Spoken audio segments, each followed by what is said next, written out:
No matter who Canelo Alvarez fights, they're never gonna give him the respect that he deserves. But if you truly understand the sport of boxing, you know for a fact that Dmitry Bivol is one of the best fighters, not just at 175, but in the sport of boxing period. And even though Dmitry Bivol is unknown to most boxing fans and to all of the casual fans, yet still Canelo Alvarez chose one of the toughest tests in his career. He was like, okay, I just conquered the 168 division. Give me that 175 pound monster. The absolute two best at 175 are Artur Beterbiev and Dmitry Bivol. Now Artur Beterbiev, he's with Top Rank in ESPN, which is going to make the fight a bit harder to make. And I truly believe that Artur Beterbiev is the best 175 pounder in the moment. One of the most feared fighters in the sport of boxing too. But he's fighting Joe Smith after Ramadan because Artur Beterbiev cannot fight in the month of Ramadan. So he's going to be occupied for a few months right now. So Canelo Alvarez goes out of his way and chooses one of the toughest fights.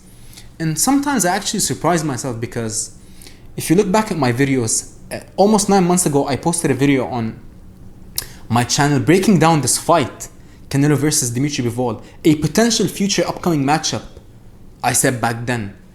And just like I said back then, if Canelo Alvarez takes this fight, one thing that you can never take away from him is that he always fights the best of the best, even though the opposition might not be known to the casual fans, yet he always steps up and dares to be great time and time again. Who are the three toughest fights in the sport of boxing for Canelo? Dmitry Bivol, Artur Beterbiev, and David Benavidez. He had two options, Canelo Alvarez did. He had the PBC deal with Al Haymon to take two fights, Jermall Charlo, I believe. Jermall Charlo, and David Benavidez. And in the other deal with Matchroom, Dmitry Bivol and Gennady Golovkin. Now in both deals, you got one extremely tough fight and one, I'm not going to say easy fight, but with less resistance, which is going to be fighting on this deal, fighting a Golovkin who's out of his prime. And on the other deal, fighting Charlo. Now, let's not be mistaken here. He wasn't going to fight Jermall Charlo. He was going to fight Jermall. And Jermall is nowhere near the level of Jermall Charlo. And you can tell that Jermall Charlo is comfortable right now. He hasn't fought anyone in the sport of boxing, let's be honest. You gotta give him respect, but at the same time, come on. He doesn't dare to be great, which is why I don't believe that he deserved the fight versus Canelo Alvarez in the first place. Now, selfishly, do I want to see the fight? Sure. Charlo can talk. He's got that it factor. He's charismatic. He's a champion. You can never take that away from him. But is he the best option? Is he the toughest fight? Of course not. Of course not. Benavidez is way tougher. Bivol and Beterbiev. Those are the three toughest tests for Canelo Alvarez. And they're all bigger than Canelo Alvarez. If you really think about it, Benavidez is dying to make 168. He's going to flourish in his career at 175. I believe that. And Beterbiev and Bivol are natural 175 pounders. And Bivol, 2 years ago, he offered Canelo Alvarez that he would fight him at 168. But Canelo Alvarez went up and he's fighting him at 175 at Bivol's natural weight class.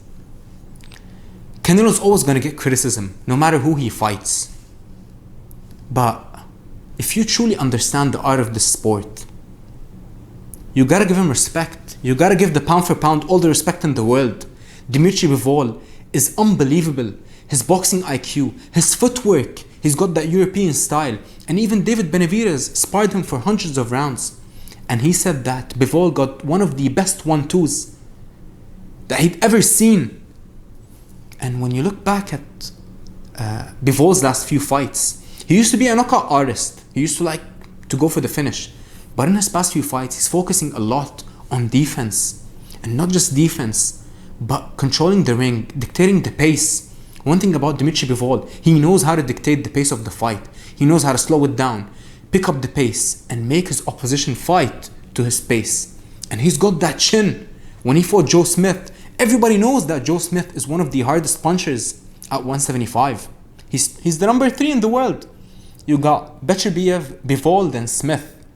And Smith hurt Bivol bad in the 10th round. In the last second of the 10th round, he hit him with an unbelievable darting overhand right.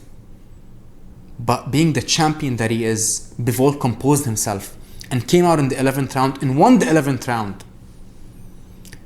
He's got a phenomenal jab, phenomenal footwork, phenomenal chin, phenomenal IQ. He's hungry. This is his moment. This is his Super Bowl moment. He's been waiting for this moment since he was a kid.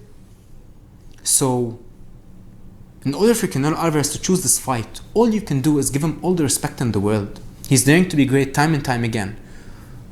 Would I have liked to see him fight David Benavidez? 1,000,000%. This is the fight that everyone wants to see. But Canelo Alvarez, he's holding, him and Tyson Fury are holding the sport of boxing on their back. They can do whatever they want. Some might say that Canelo Alvarez is picking and choosing his fights. Yeah, because he can. Because he's been doing all the heavy lifting for years. And it's not like he's choosing easy fights.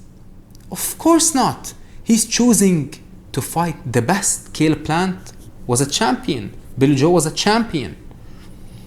Callum Smith was a champion. And now Bivol is a champion at a higher weight class at 175. Chose to fight him. All you can do is give your respect and credit to the all-time great, the greatest Mexican fighter to ever live, Saul Canelo Alvarez.